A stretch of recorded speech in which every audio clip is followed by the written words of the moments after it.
እግዚአብሔር ተመስገን ይሁን በዝምሸት በዚህ ሰዓት በዚህ ጊዜ እግዚአብሔር ሃሌሉያ ምልክቱ አብ ነፍስ ወከፍኩም ዘምፕረልኩም ሰባት አለሁ እግዚአብሔር ተመስገን ይሁን በገለ ጊዜ ቅርም ገለ ማልታት እግዚአብሔር ተመስገን በገለ ወገ በገለ ኩነታት በገለ ሰልፊ ሐሊፍኩም ክትኮኑ ትቆልዩ እግዚአብሔር ተመስገን ይሁን ሎማ አንተ ግን ሐደ ጸሎት ክትጸልዩ እግዚአብሔር ተመስገን ይሁን እታ ደማ ዛህ ዝብላ ዝፈሳ ዝነበረ ሰበይቲ ገንዘባ በሐኪም ወዲያቶ ተስፋ ቆሪጽያ እዛ ሰበይቲ እዚያ በሕክምና ዝፍታህ ጉዳይ ደይኮነ ዘለዋ እዛ ሰበይቲ እዚያ ጉዳያ በመንፈሳው ዓለም እዩ ዝፍታህ ማለት አመንፈሳው ዓለም እዩ ተታይዙ ጉዳያ ነገራታ ሁሉ አጋንንታው ዓለም ይይዝ ወዘሉ ጥንቆላው ዓለም ሟርተኛ አስማተኛ ደጋማይ ጥንቆላይ መተተኛ ይይዝ ወዘሉ እዛ ሰብዚያ ዘለዋ ሁሉ ሸይጣን ወዲያ ከም ዝብሎት መጽሐፍ ምንም አይነት ፈውስ ይክትረክብ አይካለትም እትፈውስቲ ሃሌሉያ አብ ክርስቶስ ይዘሎ ኢላ በቃ አብዝቦታዚ ህይወቴ አይተፈወሰ ናብራ አይተፈወሰ ቤቴ አይተፈወሰ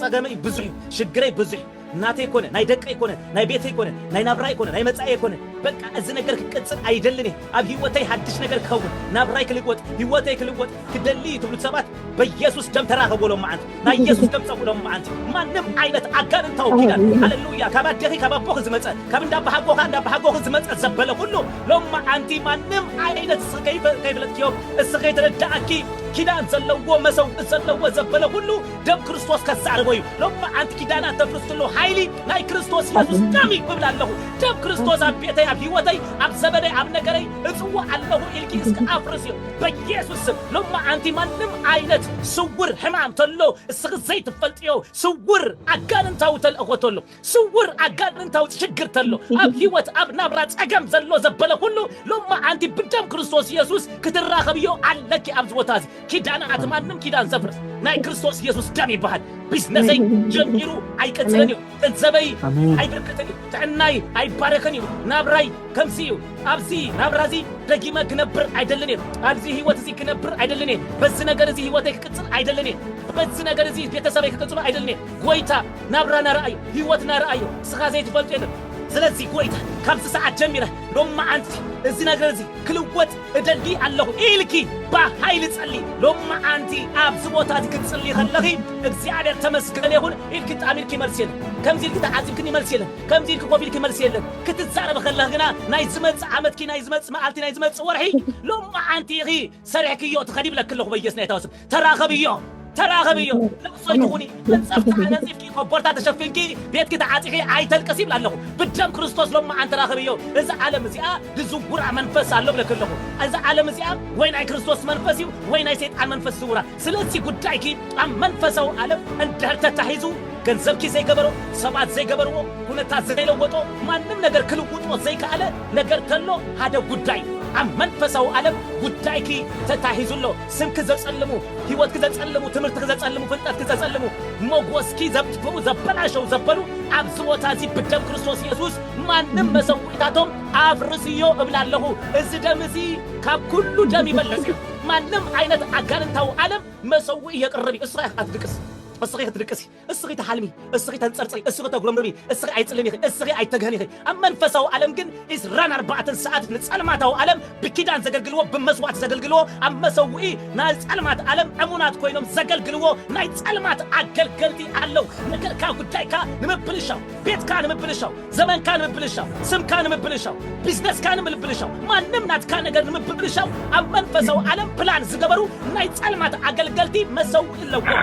ቶም ድማ ጸሊም ደሮ ሆይብሉ ቀያህ ደሮ ሆይብሉ ማንም አይነት ናይሰብ ናይሳ መስዋዕቲ በመግባር ርዕሶም በመስዋዕ ጊዜም ዘመኖም ንስነቶም በመሃብ ሁሉ ነገሮም ኣብ ጸልማት ዓለም በኃይል በመውፋይ ኣብ ጸልማታው ዓለም ትእዛዝ ናይ ጸልማት ይፈጽሙ ማለት እስኻ ግን ውልድ አምላክ ትእዛዝ አምላክ ይተፈጽም አይጽልን ይኻ ከይቋረጥካ ጸሊ ከምብርታ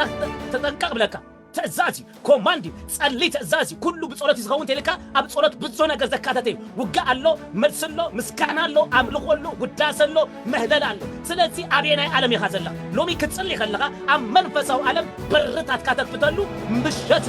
ስለዚህ ሎማ አንቲ ናይ ድኽነት ልብሲ ናይ ጭንቀት ልብሲ ናይ ሐዘን ልብሲ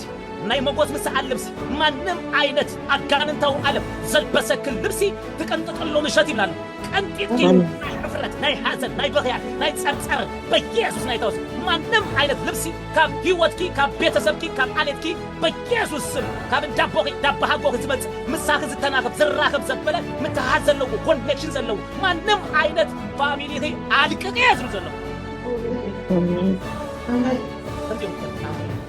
አሜን ጠባይልኩም አሜን ዋይ ጠባይልኩም አሜን አሜን አሜን አሜን ወይ ሰላም ይልዋሲ ወርቅ አገፊት ወሲሮ ሰላም ይልዋሲ ኩትሻ ወሲሮ ወሰላም ይልዋስ አብገዛ አቲስ ገንዘብ አገፊት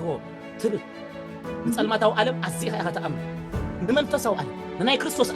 ናይ ክርስቶስ ዓለም ዝብለካ ካብ ዝንጋዓሊ ከም ዘንቀሳቀስ ከም ዝሰርሕ ተተአምኖኸ ኣብ ዝቦታ ክጽሊ ከለኻ ገፊፉ ዝኸይድ ናይ ጸልማት ኃይሊ በአንጻሩ ስኻ ተተጊሕካ ገፊፍካ ኢኻ ኣታው ውሽጢ ሃገር ትገብሮ ብላለ አሜን አሜን ኣብ ኢትዮጵያ ኣብ ሱዳን ኣለ ኣብ ናይጀርያ ሰላም ኢሎምኻ ብሓደ ግዜ ጁባኻ ዝወስዱ ሞባይልካ ዝወስዱ ቦርሳኻ ዝወስዱ ድሃሪኻ ትነቅሕ ብሎም ካበይ ዝመፁ ኖርማል ሰብ ከምኡ ገብር ኖርማል ሰብ ዳሻይ እንዳካፈ ዝነበረ ሰላም ኢሉ ዝኾነ ገብር ኣይገብርን ትስኢሉ ካብ ቤት ምግቢ መፅዩ ሰላም ኢሉኪ ዝኾነ ገብር ኖ ኣይገብርን ይእንቶም ከፍቶ ኣሜን በሉ አሜን ይንቱም ከፍቶ መሰው እዩ ኃይል ናይት መሰው ኢልኩም አለው ይድግፉ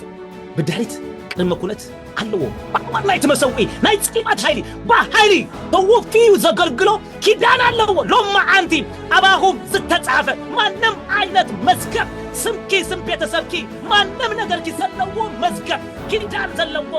ኪዳን መሰውዕ ዘለዎ ማንም ኪዳን ብደም ክርስቶስ ኢየሱስ ያፍርሶ ኣለሁ በል አሜን አሜን ክርስቶስ ሃሌሉያ አሜን ክርስቶስ ንመንፈሳዊ ዓለም ክንጽሮስ ገብረና ዘሎ ንምንታይ ንመንፈሳዊ ዓለም ክነውድቆ ኃይሊ ዝበና ዘሎ ናይ ክርስቶስ ኢየሱስ እቲ መስዋዕቲ ክርስቶስ ኢየሱስ ደሙ የፍሲሱ ካብዚ ዓቢ መስዋዕቲ የለን ካብዚ ዓቢ ደም ዝበልጽ ደም የለን እስኻ ኢኻ ሐሚካ ኣባኺ ግን ካልእ መሳርሒ ካልእ ነገር እንዳተሰርሐ እስኻ በእትብል ነገር ካይተሓዝ ጉዳይ ካይተሓዝ ጽልየ እኳ ትብል ብኃይሊ ትጽልኒ ኢኻ ይተግሄ ትብል ብኃይሊ ተግህን ኢኻ ዝተግሃሎ ዓራት ዘይብሉ ጸላእ ኣለካ ኣብዚ ምድሪ እዚ ብኪዳን ዘገልግሎ ኣብዚ ምድሪ እዚ ዕድሚኦም ስጋብ ዝሓጽር ግዚኦም ስጋብ ዝሓቅር ዝውዳእ ኣብዚ ምድሪ እዚ ኣገልገልቲ ጸልማ ስጋብ ዘሎ ዳቢሎስ ስጋብ ዘሎ ኣብዚ ምድሪ እዚ ሰራሕተኛ ናይ ዳቢሎስ ኣለው ብለካ ኣለሁ ብኃይሊዮም ከዓ ተወፊዮም ዘገልግልዎ ብለካ ኣለሁ እስኻ መጽሐፍ ቅዱስ መንፈስ ቅዱስ ጳውሎስ አጵሎስ ኣብ ዝብል ክትዕ ኢኻ ዘለኻ ኣብ መንፈሳዊ ዓለም ግን ነገርካ ተወሳሲቡ ተኣሳሲሩ ዘሎ ተኣሳሲሩ ተታሒዙ ዘሎ ሎማ ኣንቲ ግን ብጎይታ በየስ ናይ ተውስ ናትክ ኾነ ናይ ቤተሰብኪ ናይ ስድራ ቤትኪ ዝተተሓዘ ማንም ዓይነት ሙርኮ ክምለስ ኣብ ዝቦታ እዚ ቃል የውፅእ ኣለኹ አሜን አሜን እግዚአብሔር ተመስገን ኣብ መንፈሳዊ ዓለም ከይብርክተልካ ከይጥሕስ ከይትወፅእ ብፋይናንስ ብኢንቨስትመንት ብኩሉ ዓይነት ነገር ንከይትወፅእ ብዛዕባ ዝስራሕ ነገር ኣሎ ዝግበር ነገር ኣሎ ስለዚ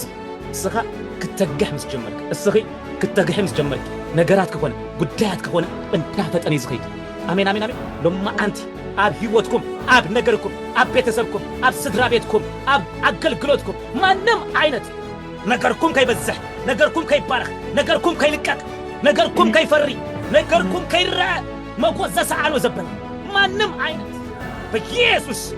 ናይ ዘይምፍራይ ኃይሊ ናይ ዘይምብዛሕ ኃይሊ ናይ ዘይምውፃእ ኃይሊ ናይ ዘይምጥዓስ ናይ ዘይምስጋር ዝተባህለ ዝተጻፈ ማንም ዓይነት ጽሑፍ ሎማ አንቲ በኢየሱስ እቀደሎ ኣብ መንፈስ ይቀደድ ብስምኪ ብስም ሃዴኺ ብስም ኣቦኺ ብስም ኣባሃጎኺ ብስም እንዳ ዓባይኪ ዝመጽእ ማንም ዓይነት እዚ ዓይነት በኢየሱስ ኣገልግሎት ጸልማት እሰብረሎ አሜን አሜን ይስበር አሜን ይስበር አሜን ይስበር ተረከዘ መንፈሳዊ አለ ጎይታ ኢየሱስ ሓደ ሰብ ኣብዚ ኮይኑ እንድህር ተቀበል ኢልዮ ንክቅበል እቲ መሰው ናይ ክርስቶስ ኢየሱስ መስዋዕቲ ኃይሊ ስለ ዘለዎ ንክቅበል ንጎይታ ዝኣክቶ ኃይሊ የለን ምክንያቱ ዝተከፍለሉ ዋጋ ናይ ክርስቶስ ኢየሱስ መስዋዕቲ ስለዚ ነዚ መስዋዕቲ እዚ ዝክልክሎ ኃይሊ የለን ኣለኹም ቅዱሳን እቲ መሰው እዚ እቲ መስዋዕቲ እዚ ኃይሊ ኣለዎ ሕጂ ድኽነት ኣባና ከይሰርሕ ክርስቶስ ኢየሱስ ምእንታና ድኻ ኮይኑ አሜን ቅዱሳን ህማም ኣባና ንከይኣይ እሱ ንሕማምና ኣብ መስቀሉ ጸይረዎ እዩ ኣበይ ኮይንካ ትዛረቦ ኣብዚ ናይ ጸሎት ቦታ መጺኻ ናይ ድኽነት መንፈስ ካብ ህይወተይ ካብ ቤተሰበይ ካብ ዘበነይ ካብ ንእስነተይ በኢየሱስ ስም ተሰበርቱ አሜን ኣሜን ኣብዚ ቦታ ሰባለ አሜን ኢየሱስ ጎይታ ክብሪ ይሁን እዚ ጎይታ እግዚአብሔር ተመስገን ይሁን እስከ አሜን በሉኝ ቅዱሳን አሜን ሎማ አንቲ ክጽልይ መሳኹም ዘገልግለና ባሪ አምላኽ ሎማ አንቲ በዘማሪ ሲንገር ታጋዩ እግዚአብሔር ተመስገን ይሁን ስለዚህ አነ ከእውጀልኩም ይቅድም እግዚአብሔር ተመስገን ይሁን ሰኖ መጽ ተኾይኑ መጽ በልኒ እኺ እግዚአብሔር ተመስገን ይሁን መጽኢሎ አፖስተል መጽኢሎ እግዚአብሔር ተመስገን ይሁን እሺ ክብሪ ይሁን ነው ዝጎይታ አሜን ቅዱሳን እግዚአብሔር ተመስገን ይሁን ሎማ አንቲ እስከበሉ ሎሚ በሉ እስከ አይብል አይስማ ዘሎ ሎሚ በሉ ሎሚ እጅድንዝዝ ምንዝዝ አይፍቀድ እንደኩም አመንፈሳው ዓለም አነ ንኣኻትኩም እኸውን ኣለኹ ከመይ ገይረ ድጽሊ መስልኩም ነገረይ ዘኽፍተሉ በረይ ዘኽፍተሉ መለኮታዊ ነገር ናይ እግዚአብሔር ነገር ዘልቅቀሉ ስፍራ እዚ ቦታ እንድህር ኮይኑ ጠባይ ገይረ ይኮንኩም ኮፍ ዝብል ጠባይ ኣብ ሰብኣይኪ ጠባይ ኣብ ቤት ትምህርቲ ጠባይ ኣብ ስራሕኪ ኣብዚ ቦታ እዚ ጠባይ ይግበር ኣብዚ ቦታ እዚ ምጽላይ ጥራይ መንፈሳው ዓለም ዝከናወነሉ ቦታ መንፈሳው ስራሕ ድሰርሃሉ ስፍራ እዩ አሜን ቅዱሳን ጠባይ ካይልናኒ ጠባይ ኣብዚ የለናኒ ኣብዚ ሰኺርካ ክትመጻለካ ኣብዚ በርኻ ተክፍተሉ ቦታ እዩ ኣብዚ ስፍራ እዚ ክትከውን ከለኻ ናይ ብዙሓት ነገራት ተታሒዙ ይልቅስ ከምዚ ይኸውናለሁ ከምዚ ይኸውናለሁ ብለኹ ስለምንታይ ትልካዮ መሰው የብሎ ጎይታ ተቀቢልካ ትኸውን ትኽእል ኢኻ ኣምላኽ ከም ናይ ግንበረ ሃሪኻ ጌርካ ተቀቢልካ ትኸውን ትኽእል ኢኻ ግን ውጠጠው ክትላይ ክትጽልይ ኣለካ ኢየሱስ ጎይታ እዩ አሜን ቅዱሳን ስለዚህ እስከ ቪዲዮ ክንክፍታ ብሎ ነዚ ናይ ኣምላኽ ሰብ